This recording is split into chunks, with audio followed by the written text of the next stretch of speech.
Приветствую вас, дорогие зрители, на подкасте Дмитрия Никольского «Живы мы или нет?».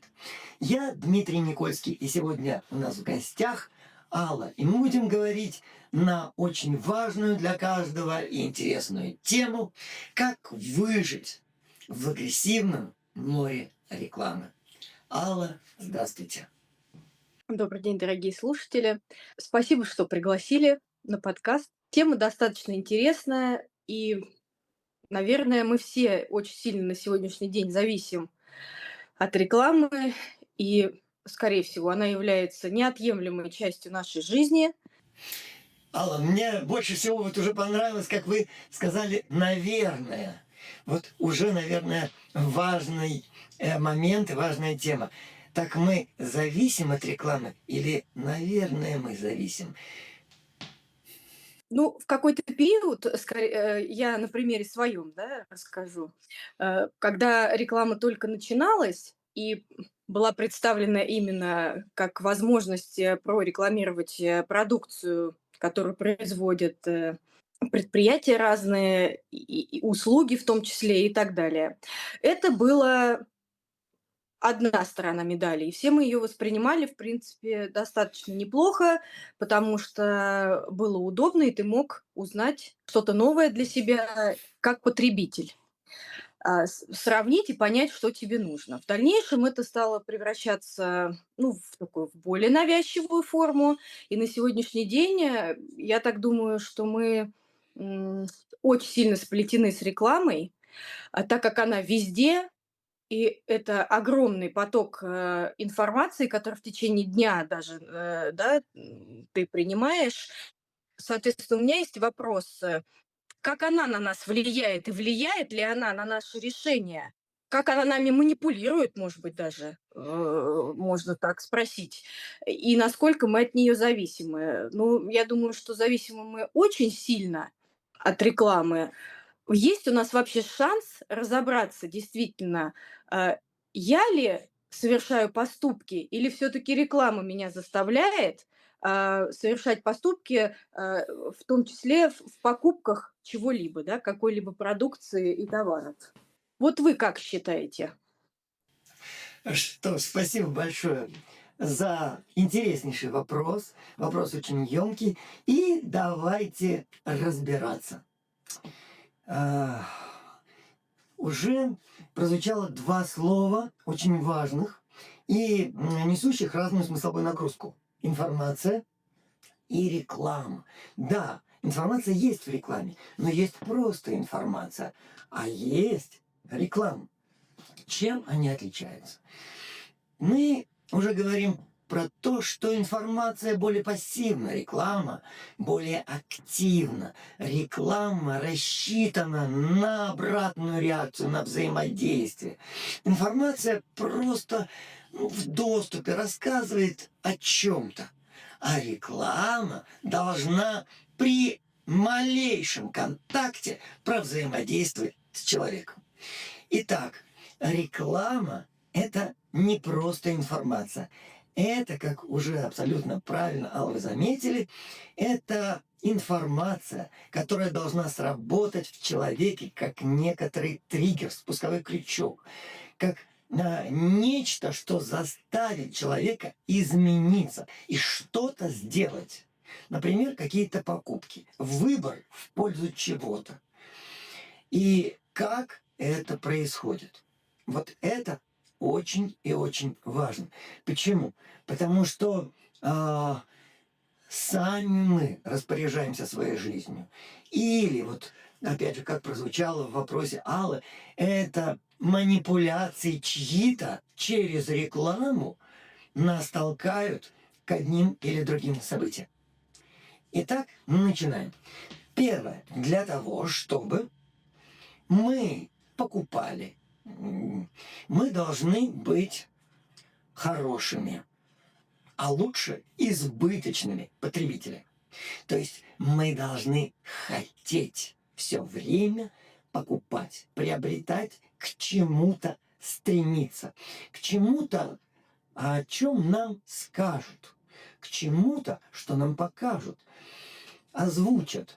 И вот это вот к чему-то, хороший потребитель не создается на пустом месте.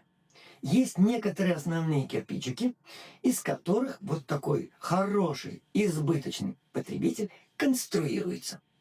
Смотрим.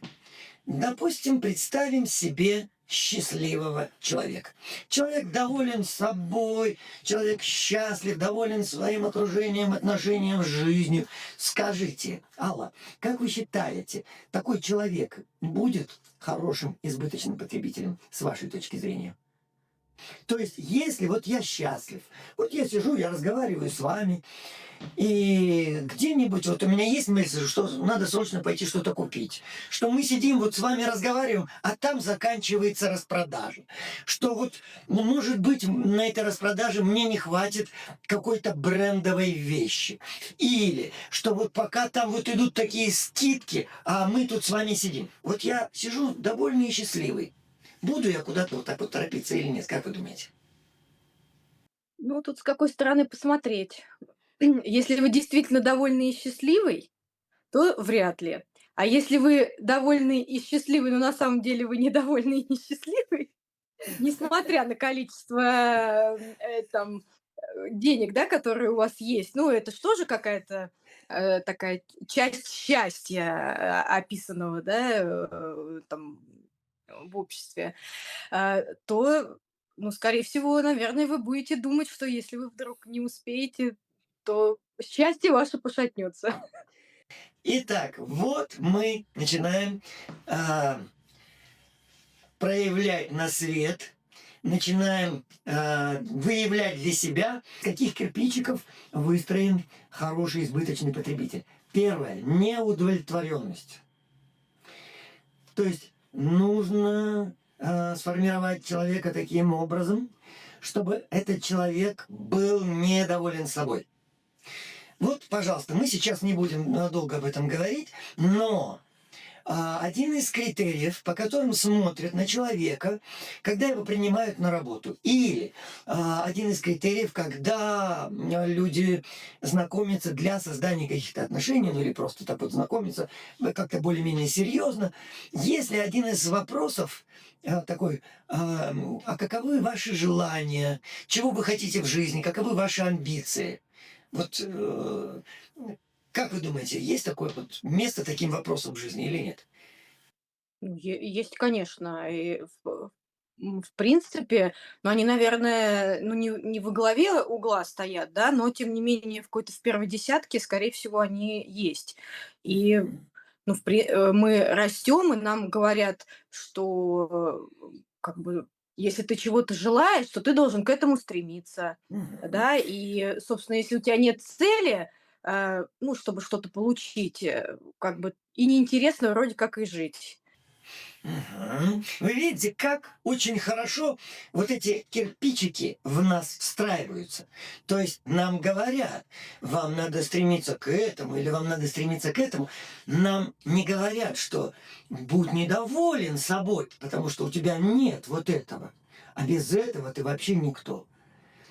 Вот стремись к этому. А почему? Ну как ты можешь быть счастливым без вот этого?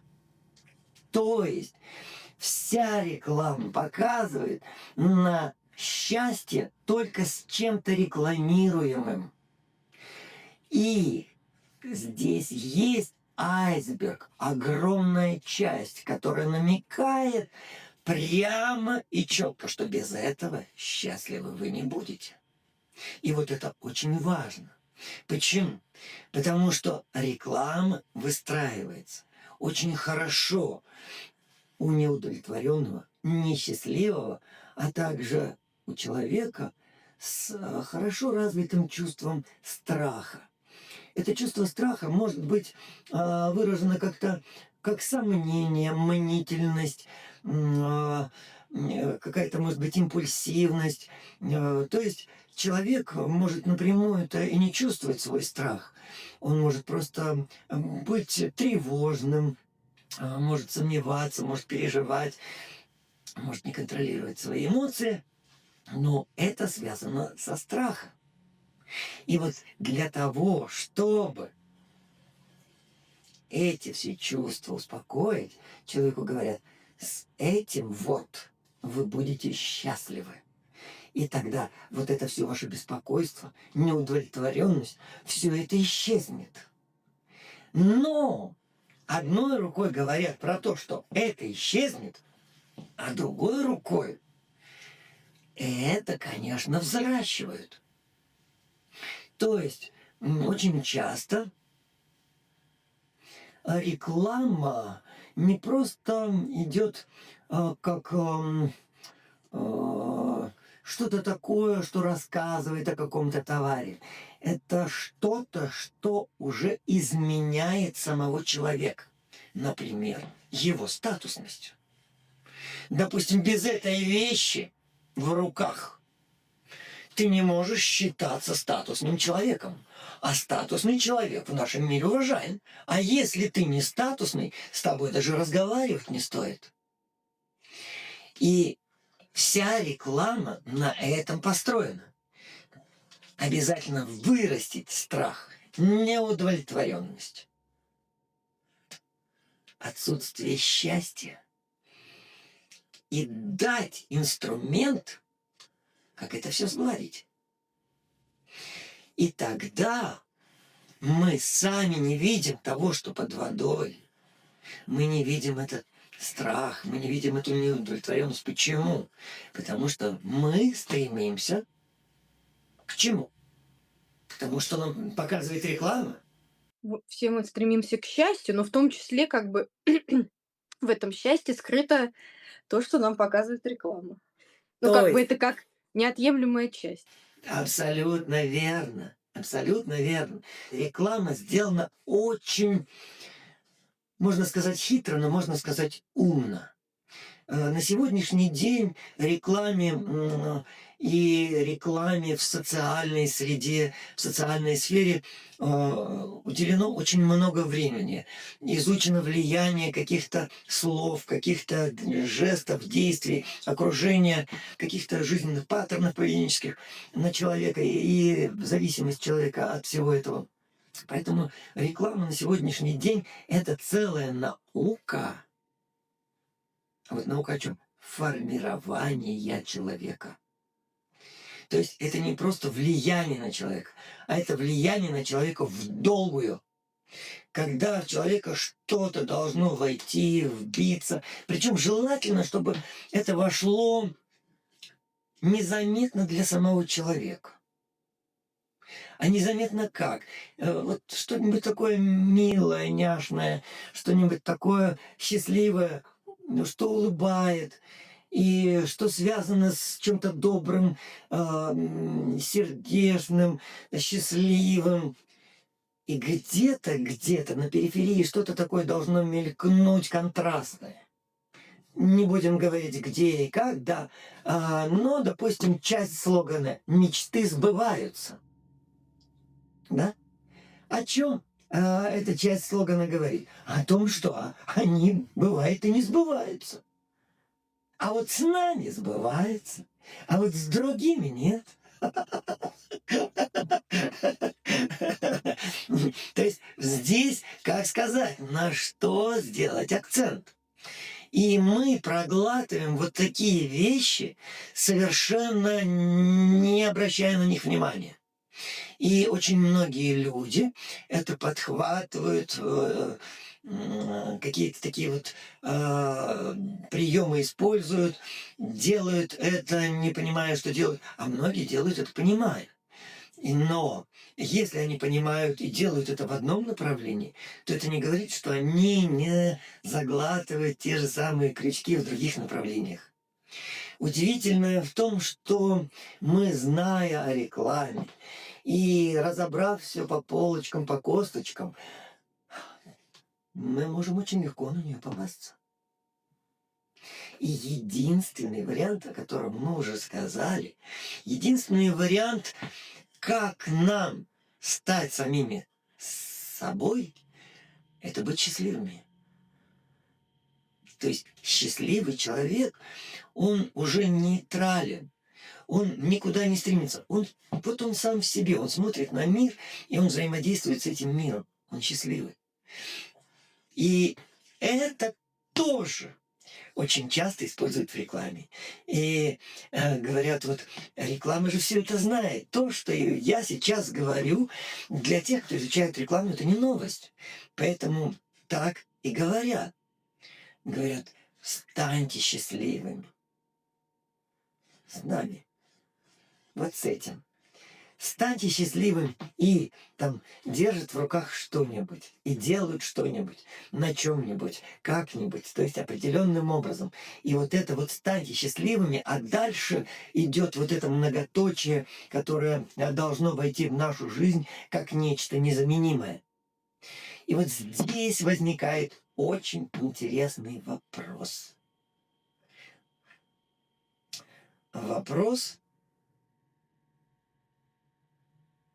как мы видим себя.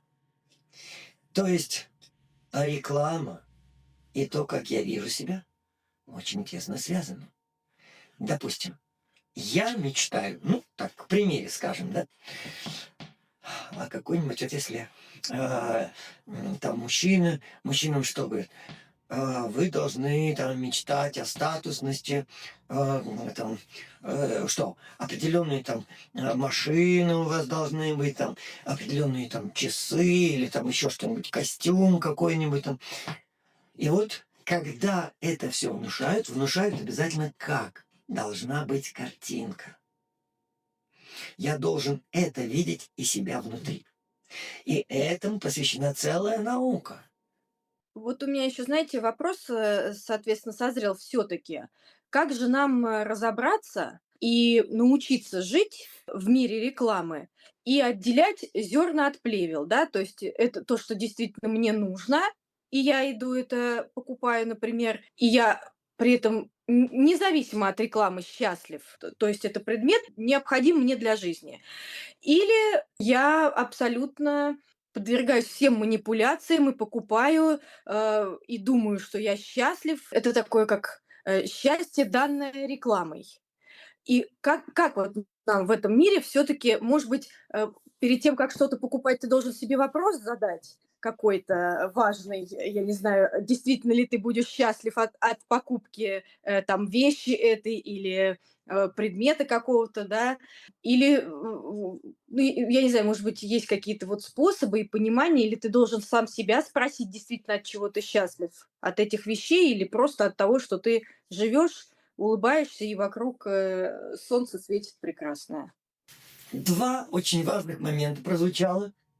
Их надо рассмотреть отдельно.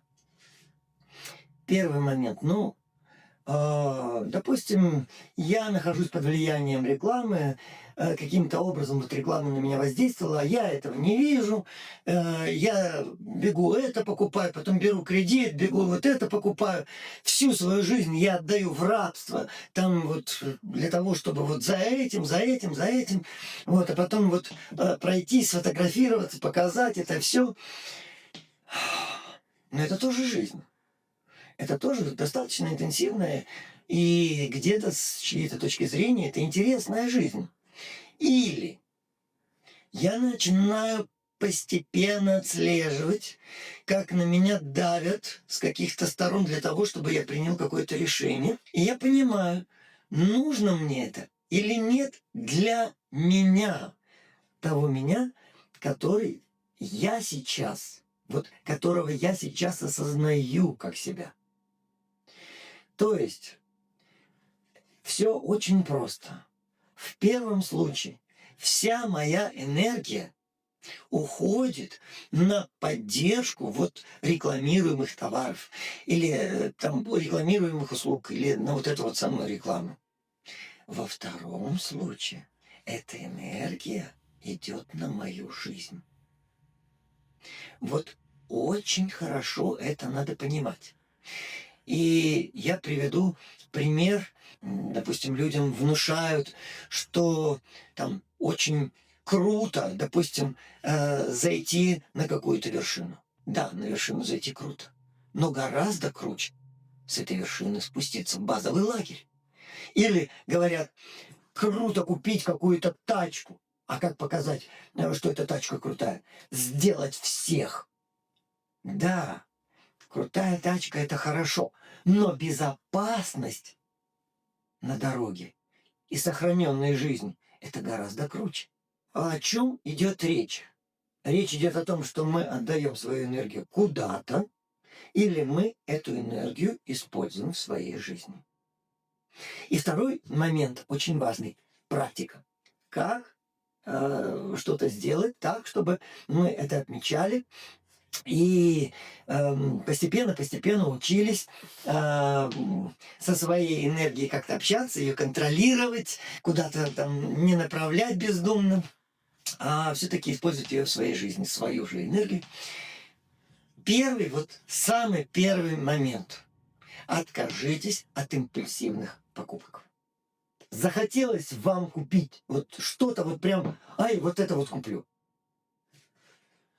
Дайте себе, по крайней мере, ну там 15 минут. Отойдите от этого места. Походите где-то еще. Посмотрите на что-то другое. Хотелось, ну, купить, образно говоря, мороженое.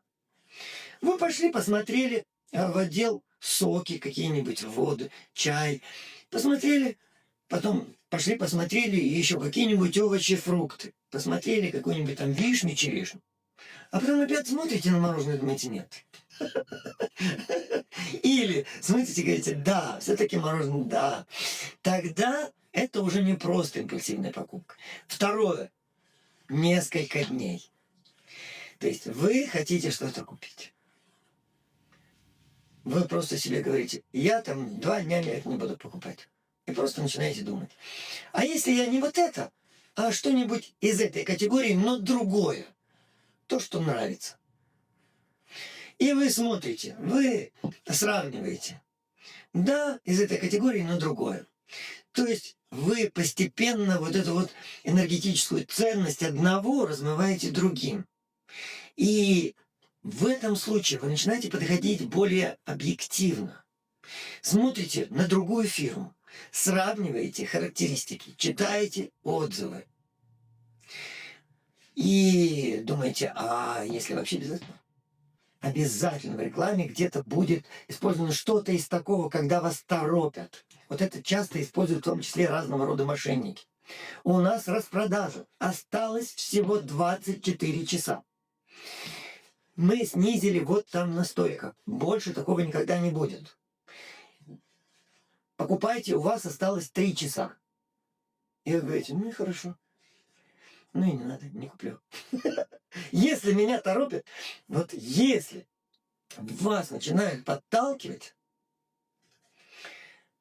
обратите внимание не на вещь, а на того, кто подталкивает. И подумайте, а кому это выгодно?